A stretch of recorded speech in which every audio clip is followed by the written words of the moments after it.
Ladies and gentlemen, hit subscribe to this channel right now. Thank you so very much for tuning in to my super chat. I cannot do this without you.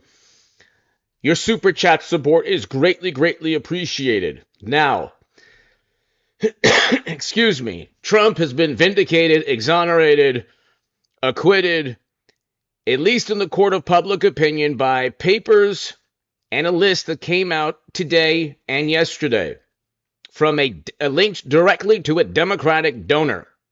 Okay, a wit Canadian. Hello everybody here. Thanks for watching. A list linked directly to a Democratic donor. A Democratic donors list. Okay, you have to understand a couple of things about American politics. The person we're talking about, I'm trying to be algorithmically friendly here, was a Democratic donor who flew a Democratic president, okay, the husband of somebody who ran and lost to Trump in 2016. Trump was never accused of criminal conduct. Other Democrats were. That's why today they're accusing him of pocketing money from business. Yes, ladies and gentlemen, Trump engaged in bribery through business. Actual capitalism. See, Democrats confuse capitalism and selling goods and services or a product with bribery and graft. Okay, so what happened with graft and bribery, GB, hello, was that you had Hunter and Joe who actually did sell the country out in terms of access and influence from the U.S. government and access to the U.S. government. That's why he was on the board of directors, because he was a conduit between a corporation in a country invaded when after Biden took office, and the vice president and the future president. Hunter served as an intermediary. That's why he was important to people and businesses around the world. This is not a difficult thing to understand. When they say, well, there's no evidence that Biden benefited, oh, yes, there is. He benefited by having Hunter on the board of directors. That's how he benefited. That's how he benefited. It says within the emails that he got 10% of, major business deals, major consulting deals. These are to the tune of hundreds of millions of dollars. The emails show this. And hit subscribe, and to the super chat, thank you. In the court of public opinion, I'm trying to be algorithmically friendly, ladies and gentlemen. In the court of public opinion, Trump has been completely exonerated. Watch Tim Pool's segment today. I'm a big fan of Tim Pool. Watch him all the time. He's fantastic. And just watch the segment. Okay, I have a, not that big of a channel. I don't like to take too many risks because I don't want to deal with. I try to be as interesting and thought-provoking and amusing and entertaining and informative as possible. When I first started off, it was a different ballgame on YouTube. But I'm trying not to I'm trying to be as algorithmically friendly and enjoyable as possible throughout this year, because I have a long-term commitment, long-term vision of where this channel is going to go. And so I think that everybody understands what I'm saying. A Democratic donor. Dinah, hello. Marianne, hello. A Democratic donor, known to be a liberal Democrat in New York,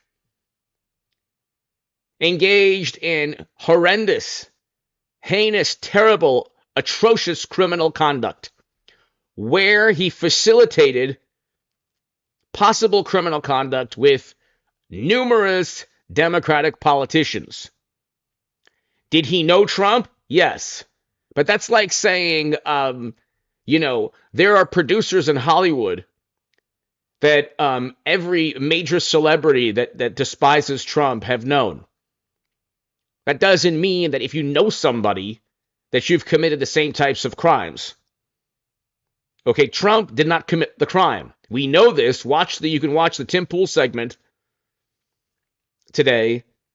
You can read the papers that were released by the judge, and you can see that the criminal conduct was likely committed by Democrats linked directly to that Democratic donor. Again, he gave money like Sam Bankman-Fried, like the crypto billionaire that engaged in a tremendous Ponzi scheme. You have a very interesting array of Democratic Party donors. Okay, why is that, do you think? Why do you think that Democratic Party donors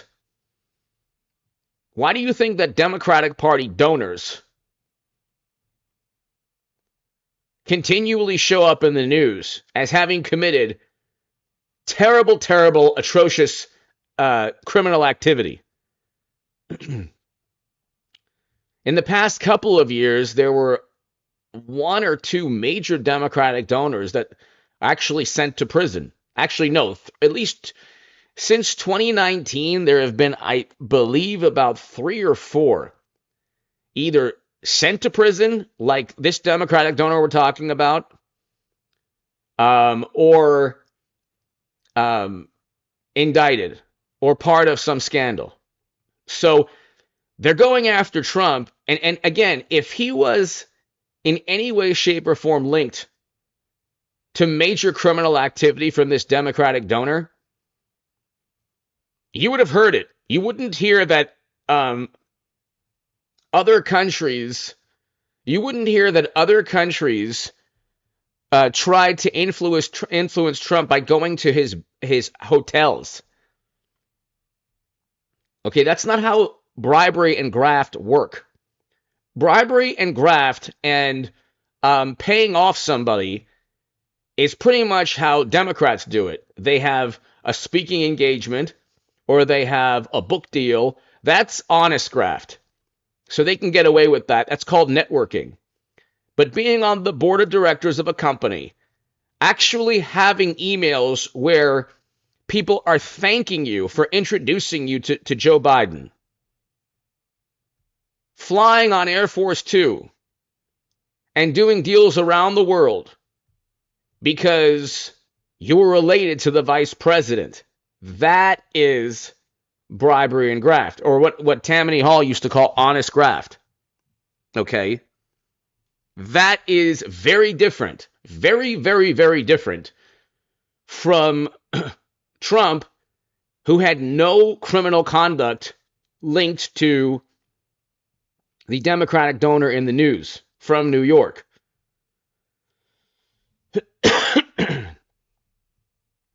Who is linked directly over 50 times to former President Clinton. That's according to numerous reports in the news. And so the life of a Democratic Party pundit or loyalist or partisan or voter is everything has to be morally relative. Every single thing on the planet is reduced to moral relativity. Okay? Oh, there's a picture of Trump. Yeah, but he didn't travel 50 times to that vacation destination. But there's a picture of Trump. But he didn't travel 50 times to that specific destination. Oh, but there's another picture of Trump. But he didn't commit any criminal activity with a Democratic donor, a person who gives to the Democratic Party, like Sam Bankman-Fried. $40 million. They lost $40 million. They lost Sam Bankman-Fried. They lost Twitter. They're losing in the polls. Trump's going to run away with this. Trump is like a freight train, a runaway, orange, red, make America great again freight train. And they have, at a certain point, if you're a boxer and you fight the same fight every single time, you never deviate. You have the same moves every single time you step in the ring. It's not going to be long before future opponents will dismantle you. You'll be predictable, and they'll know exactly what you're doing. And nobody cares anymore about the same vitriol and venom. Trump's an authoritarian. He's mean. He's rude. He's the end of American democracy. Nobody cares anymore about that nonsense. Nobody cares. This was today a catastrophic failure in terms of public relations for Democrats. A catastrophic failure. And that's even before the Supreme Court overturns the Colorado, the really stupid and absurd Colorado decision. Okay, he didn't engage in a rebellion. Everyone knows this.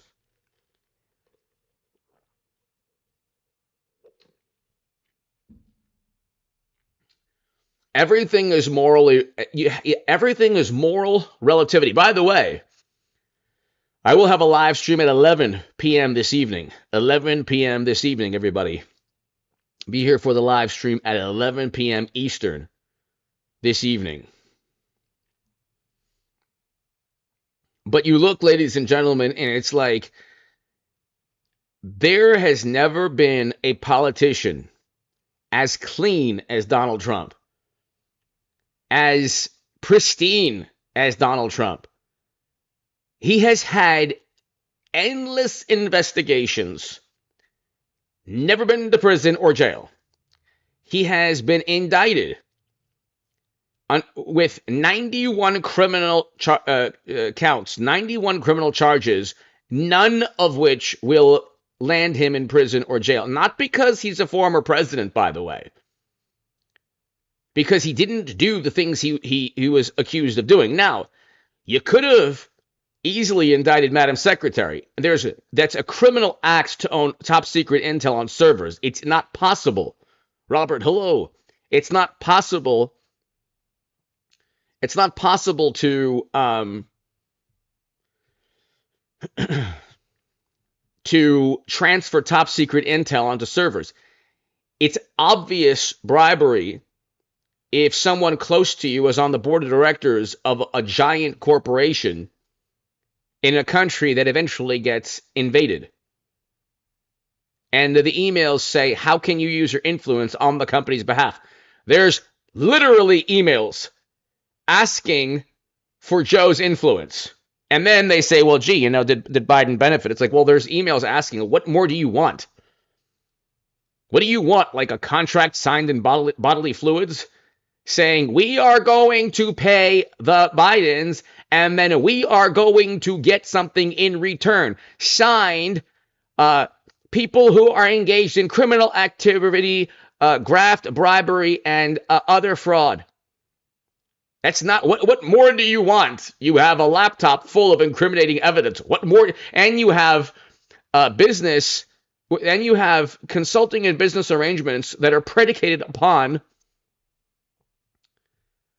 You have consulting and business relationships worth hundreds of millions of dollars, sometimes billions of dollars, predicated upon the fact that Biden was vice president.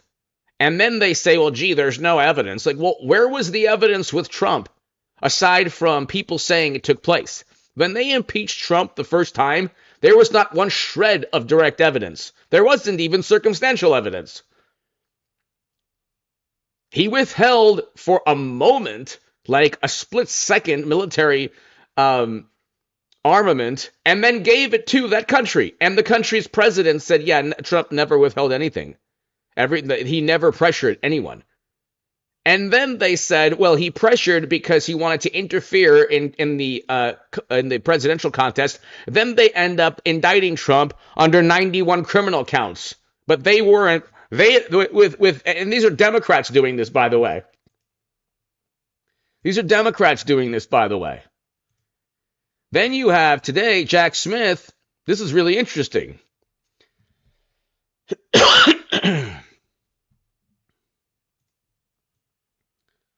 So Trump files powerhouse motion calling for Jack Smith to be held in contempt. Very, very interesting.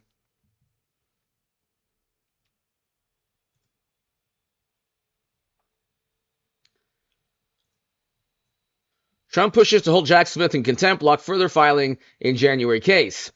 Former President Trump's legal team asked the judge to hold special counsel Jack Smith and his team prosecutors in case in contempt, arguing they should be fined after activity in the case was suspended pending his appeal. The aggressive move by Trump as the parties dispute over the extent in the case was paused by former President appeals decision, rejected his claim he should be immune, and the Supreme Court. But during that time period, prosecutors asked the Supreme Court to weigh in the matter, shared discovery materials, and asked but the Supreme Court did nothing. The prosecutors repeatedly engaged in the exact conduct, disobeying the stay order at least 3 times in just 2 weeks. So how do they justify that? How do they justify that? That's a question. How do they justify disobeying a stay order while proceedings in the case are stayed until the course of Trump's appeal, and it's not clear the order blocks prosecutors from producing discovery or filing motions, actions Trump is not required to respond to while the stay remains in place? Well, they're likely ignoring the fact that they shouldn't be prosecuting Trump during this time period, or, helping imprison, trying to imprison him.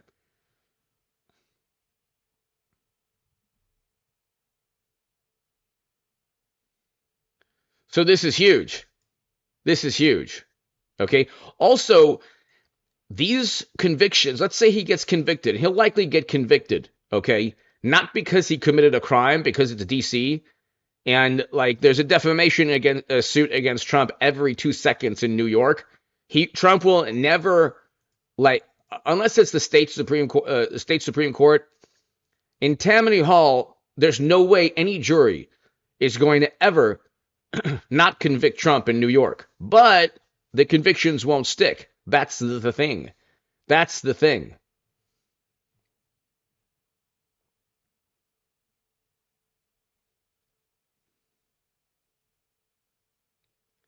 And so you then have the biggest crash. U.S. economists in 24 predicts will it be the biggest crash of our lifetime. Okay, so there you have it. There you have it.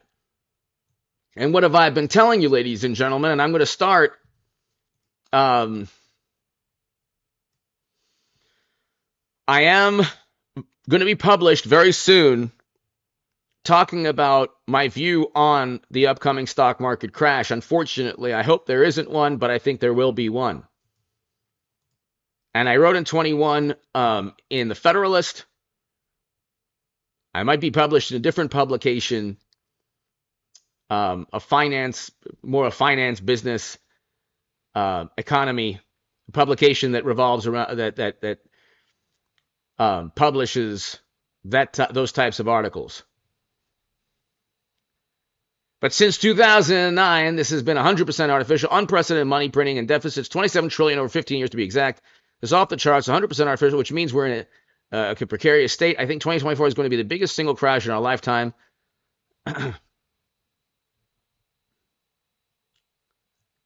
And the stock prices, the key here is corporate profits. Corporate profits. Okay? But corporate profits are not going to continue to remain. Thank you, Ellie. Thank you. Corporate profits are not going to continue. They're not going to continue to remain as high when inflation creeps up. And for example, oil prices, just look at oil prices.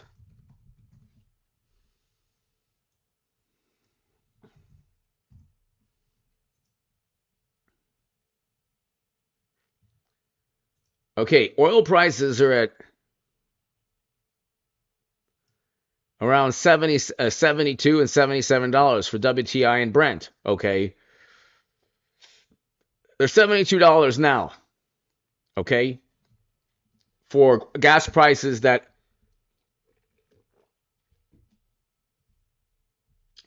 Americans at the pump have to deal with. What if they get to 100? They were at 100 not long ago.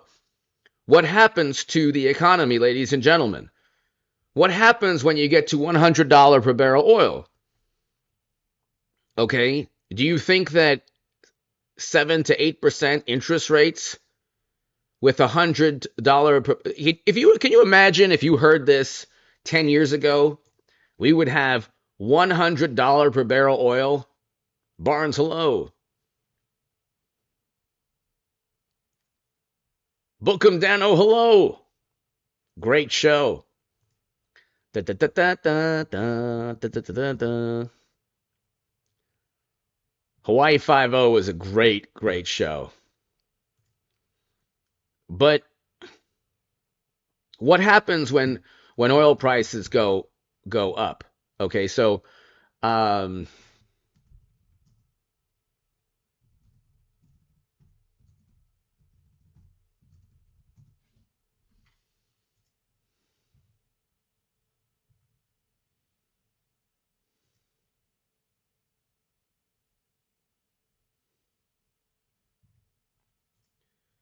so you look at oil prices, they were at $100 not long ago. They were way over $100 actually. Okay. And what happens when they go back to $100 per barrel? I'm just saying, like, everything is working in everything that could possibly go well is going well for Biden's economy, and it's not only on thin ice, it's at the edge of a financial cliff. Every single possible thing, consumer spending is still like, somewhat strong. But how can you have consumer spending strong when everyone is now close to defaulting on credit card debt? I mean, riddle me that. How does that work?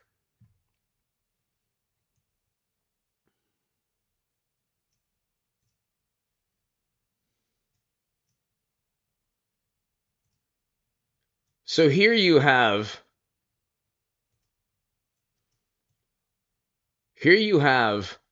the Trump years. Oil was low during the Trump years. Okay?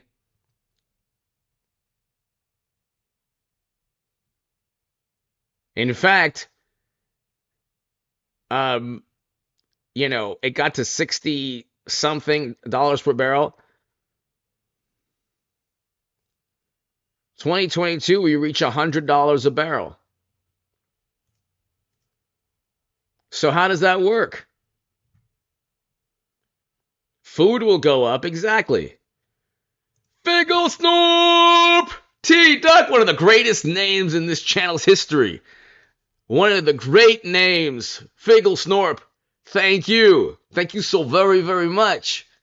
Thank you so much. I'm gonna call you just for now FTD. FTD, thank you. Figglesnorp, thank you. FTD, what happens when oil goes back up to $100?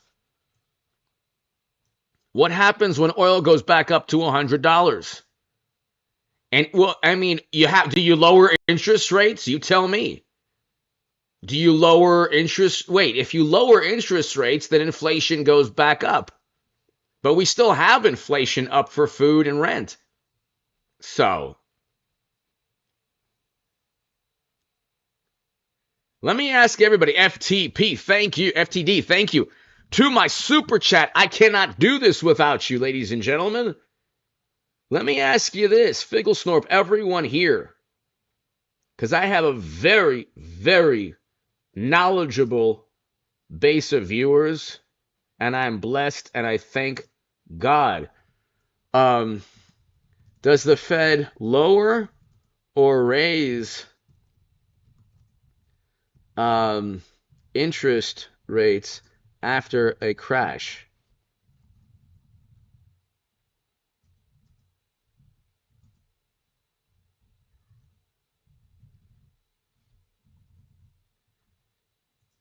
So you tell me, FTD, thank you so much. Does the Fed lower or raise interest rates after a crash in 2024? What they can they do that with all the money that was printed?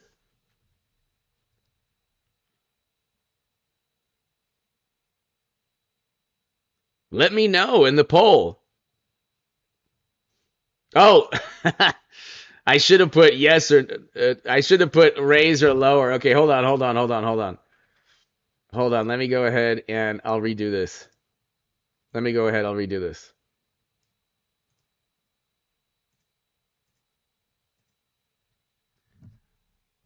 Okay, hold on. Let me start this again. Thank you, Figglesnorp. Thank you. One of the great names in this channel's history. Thank you.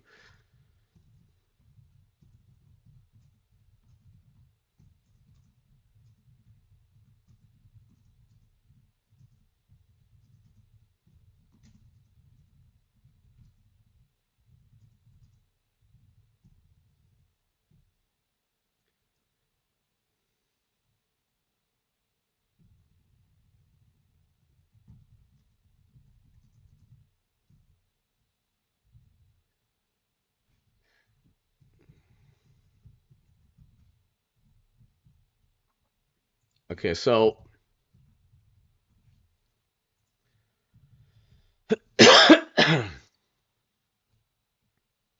Figglesnorp, thank you. Tell me what you think. FTD. Everybody, does Fed raise or lower interest rates after a crash in 24? If you lower interest rates, inflation soars. If you don't lower interest rates, then you have a prolonged recession, possible depression.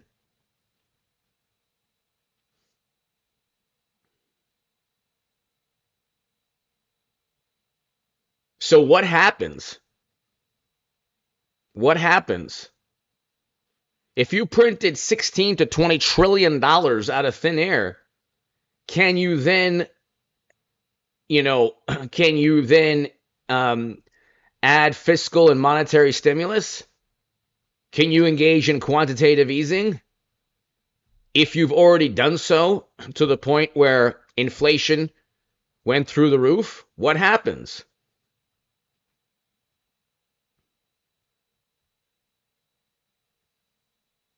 I mean, that's the big problem that Biden's completely inept. Exactly. E-dub. Exactly.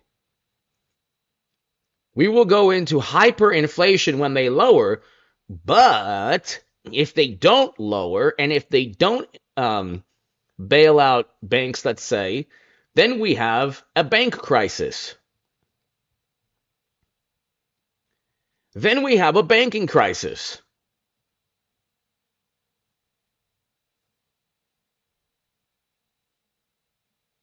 So, I mean, you tell me. You tell me. Do you risk a banking crisis by not bailing out banks with Bidenomics at the forefront? Because if you bail out banks and then and then engage in quantitative easing, then inflation goes way up and you have hyperinflation, like Edub said it in the chat. But if you don't do that, then you risk a bank run.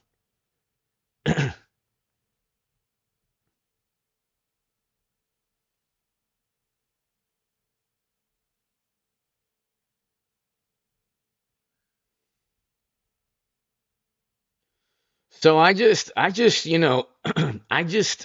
don't get it. Like, when we do have a, God forbid, terrible market crash, um, I don't understand how can you get out of it if you're a fan of Bidenomics. You've already borrowed so much money not to have any real economic growth. You can't really have economic growth when interest rates are at 6 to 8%, and inflation is constantly a problem. So I don't know. I mean, there are so many, and credit card debt is a huge, huge, huge issue. Credit card debt is a huge issue. That's a big problem, a very big problem.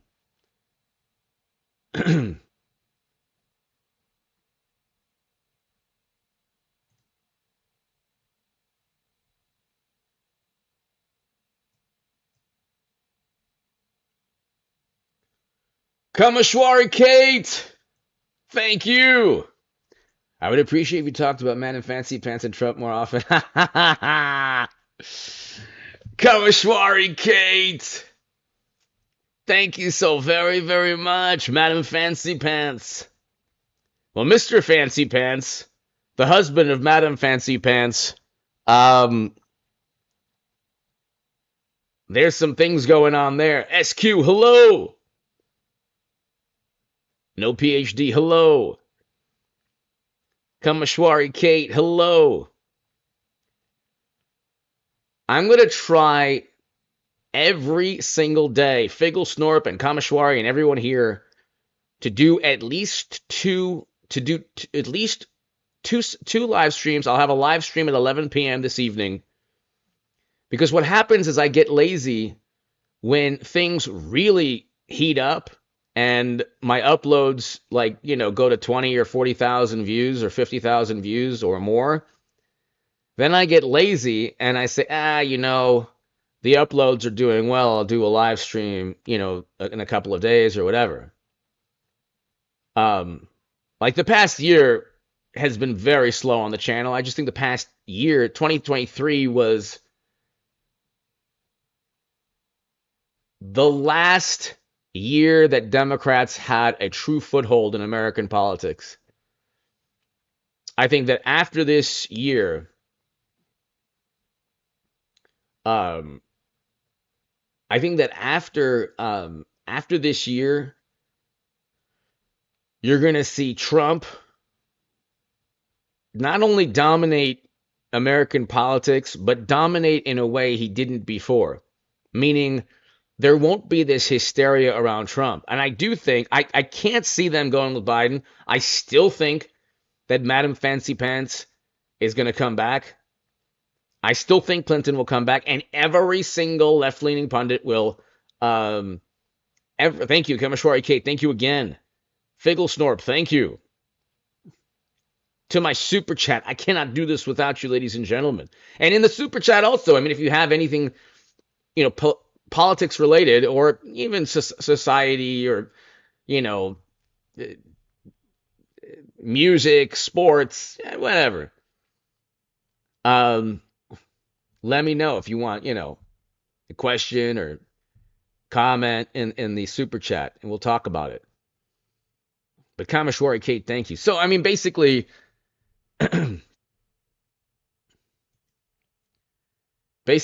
you have a situation where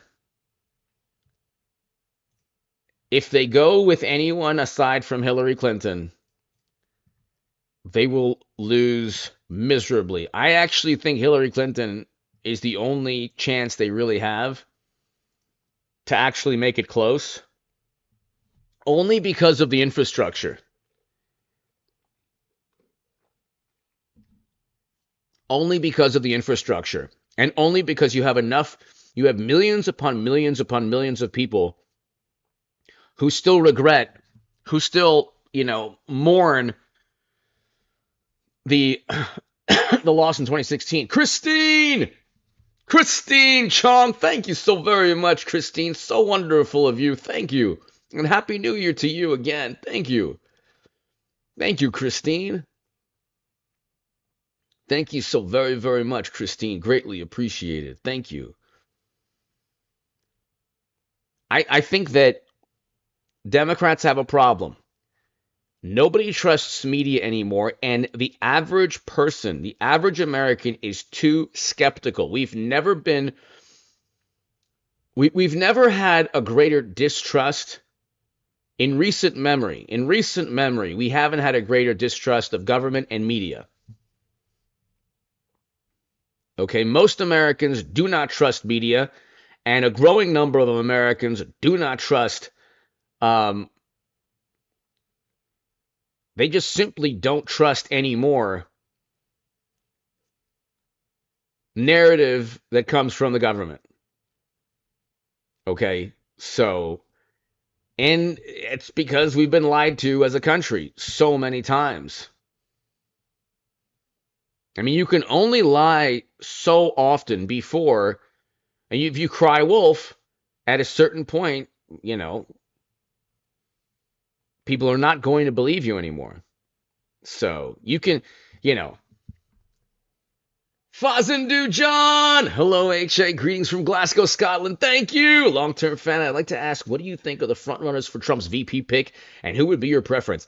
I think, Fazendu John, thank you so very much. In Scotland, thank you.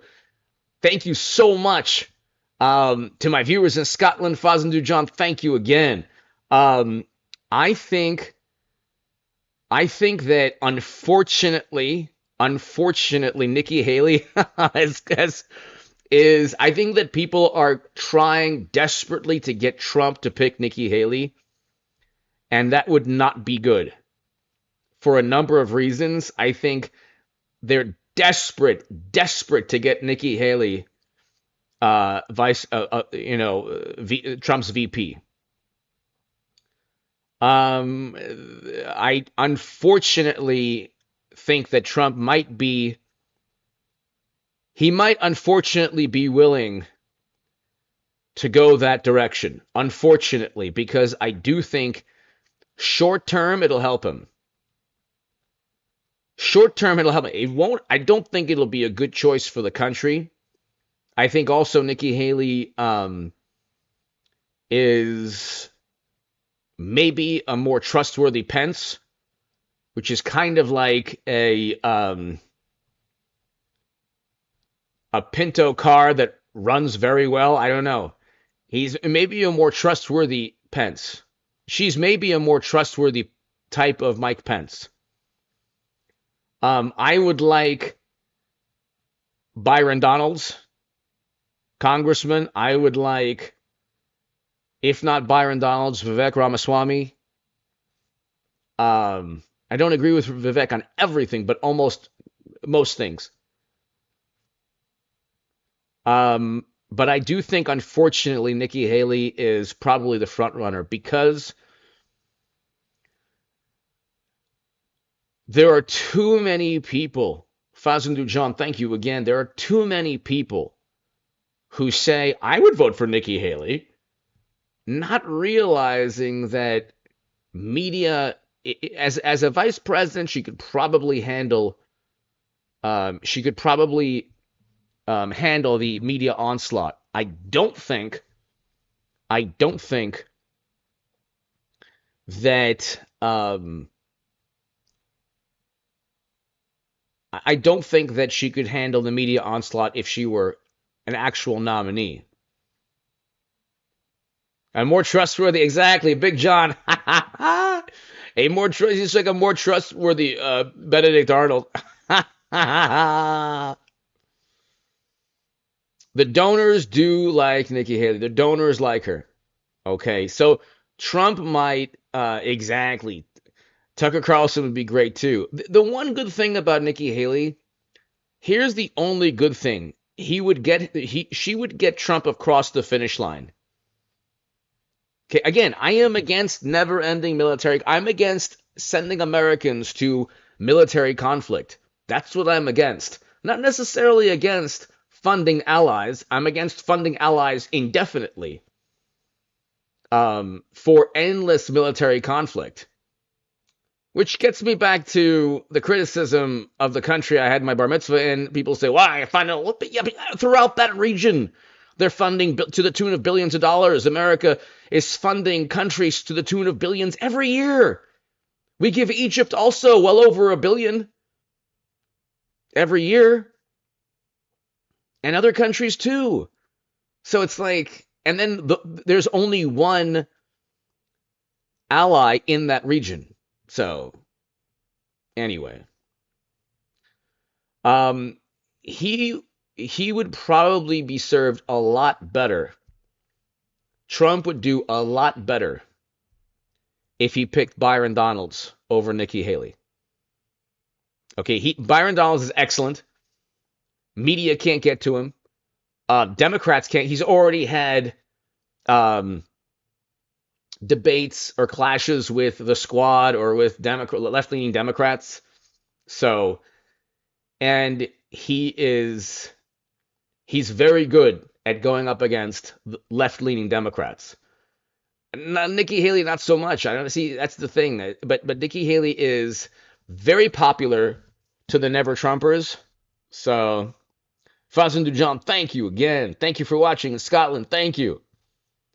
Greatly, greatly appreciate it. And Happy New Year to you and your family. Happy New Year and only the best in 2024. Like I said, unfortunately, I think we're going to have a stock market crash. Unfortunately, I don't want it to happen. Hopefully, I'm wrong. It wouldn't be the first time that I was wrong, although I made some pretty good calls. But Vivek is very good. The only thing with Vivek is that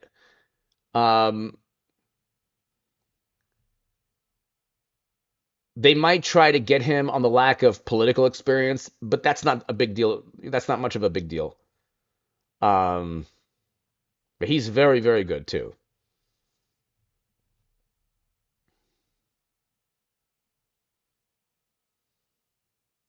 But yeah, I mean, you look, ladies and gentlemen, and for example, the only bad thing, like for Marjorie Taylor Greene or Tucker Carlson or Carrie Lake as VP, and here's the bad thing, okay?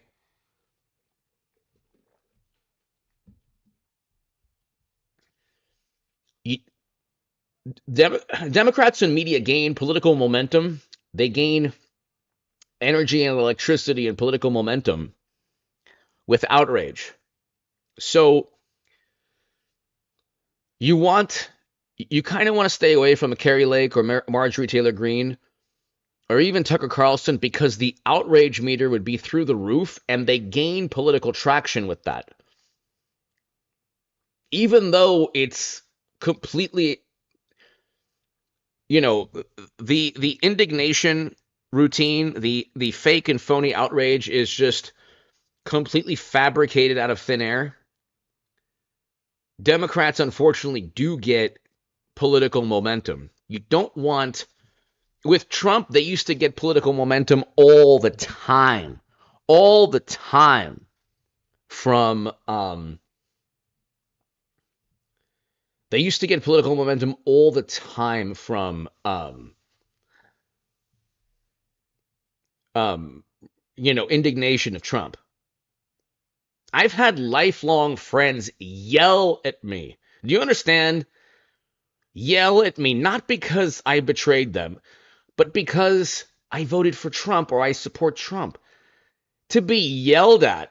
Do you think I would yell at anyone I know? Do you think I would yell or scream or disown or be angry at anyone for voting for Hillary Clinton or Joe Biden? Why would I care what another person does?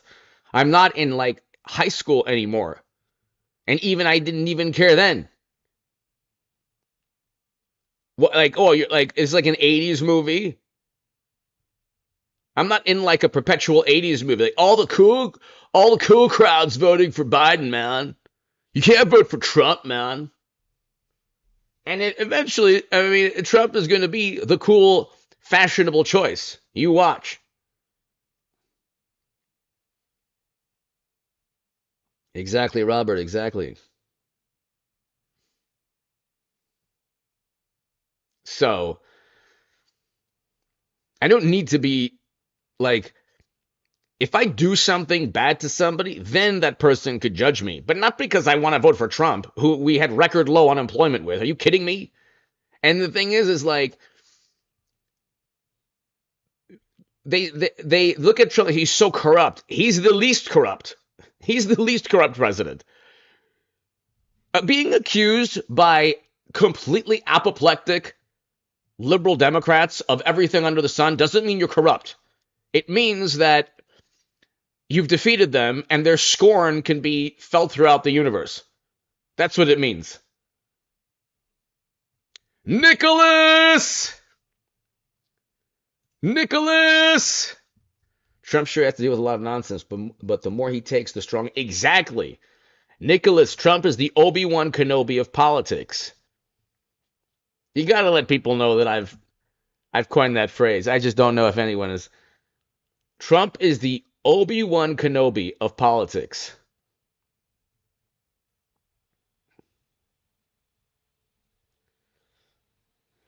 Logan 05, exactly. Trump is the Obi-Wan Kenobi of politics. He really is. The more they try to harm him, the stronger he becomes. It's like that Morrissey song, "The more you ignore me, the closer I get." But but Trump, it's the more you try to hurt him, the stronger he gets. I mean, Nicholas, I've never seen that. It's really something. It's something that I've never seen.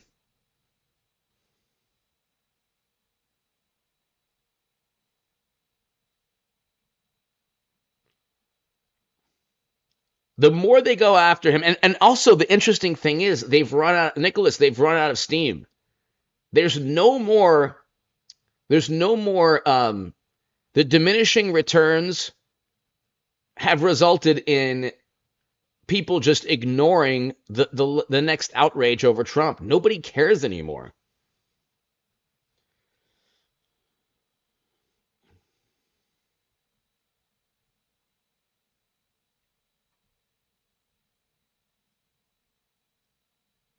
Nobody cares. Obi Don Kenobi, exactly, Mark.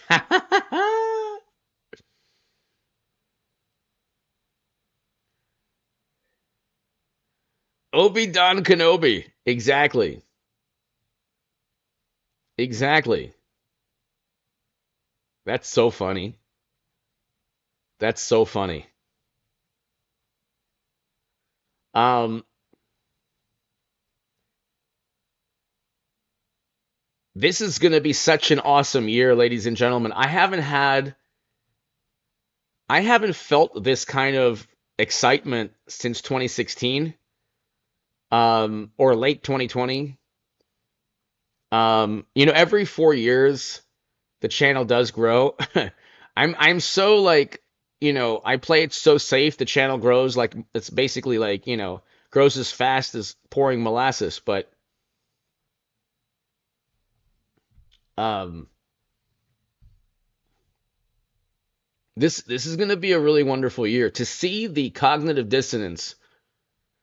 Fagos North! FTD! Yes! Thank you, FTD. Thank you. FTD, everybody here. Fazandu John in Scotland, everyone here. Be here in November. Be here November of 24. November, November, November. Remember the monster car, the monster car announcements in the 80s? Sunday, Sunday, Sunday. Be here November of 24, ladies and gentlemen. The vitriol and not even venom, the cognitive dissonance, the inability to understand how America again chose Trump over the morally superior Democrats. It will be such vindication. It will feel so good because all of those lectures that you hear online and or, on TV and from people you know, how many times have you had a Thanksgiving or holiday dinner ruined by an angry, morally righteous, superior, indignant, highly educated liberal Democrat that can't even allow you to have Thanksgiving? You can't even enjoy your turkey because of Trump. You can't even do it. No cranberry sauce, nothing. It's immoral. Don't you understand? Trump was immoral. You couldn't enjoy Thanksgiving because they were yelling at you that he said both sides, even though he didn't say that. Nor was the context anywhere near what they were trying to sell. Paul Espinoza! H, a long time no see, my friend. I've fallen off for a while. But for old time's sake, please do your Mitch Turley. Yes. Paul Espinoza, thank you so very much. This is Mitchell McConnell. Paul Espinoza, thank you. God bless you, Paul. And God bless Trump. Not really. Just joking. I mean, yes, bless him. He's a fantastic person, Trump. We love him. We love Trump. I'm getting it now. Mitch McConnell loves Trump. I'm trying my best, Paul. I'm trying. I don't know if I have it still, though. I don't know if I have it. I might have lost it. Paul. Thank you so very much. Ever see?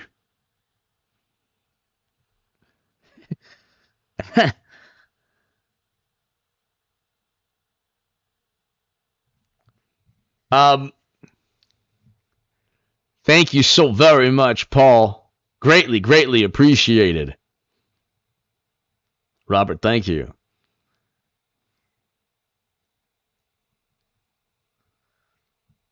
Let me see. I'm trying to go ahead and let me see if I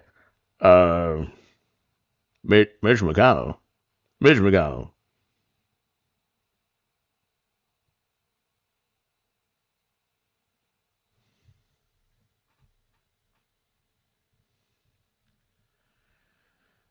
Let me see if I can do this again. Okay. I wanted to thank everybody here. Mitchell McConnell. I just love Trump. I wish him only the best for this great country as I actively try to undermine his next presidency. I mean, just joking. Whatever is good for the country. I would never try to undermine Trump. I mean, except for every day of my life. Paul, thank you again. Greatly, greatly appreciated. And one thing I can tell you, I don't like Rand Paul. Can't stand him. I'm pretending to be Mitch McConnell. I actually like Rand Paul.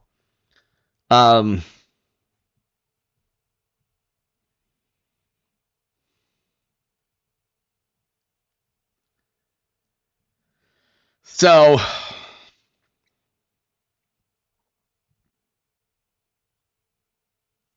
you look, ladies and gentlemen, thank you again.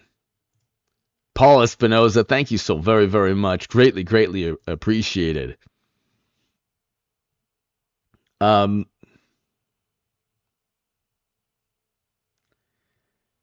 just think that this year is going to be really interesting. Really interesting. And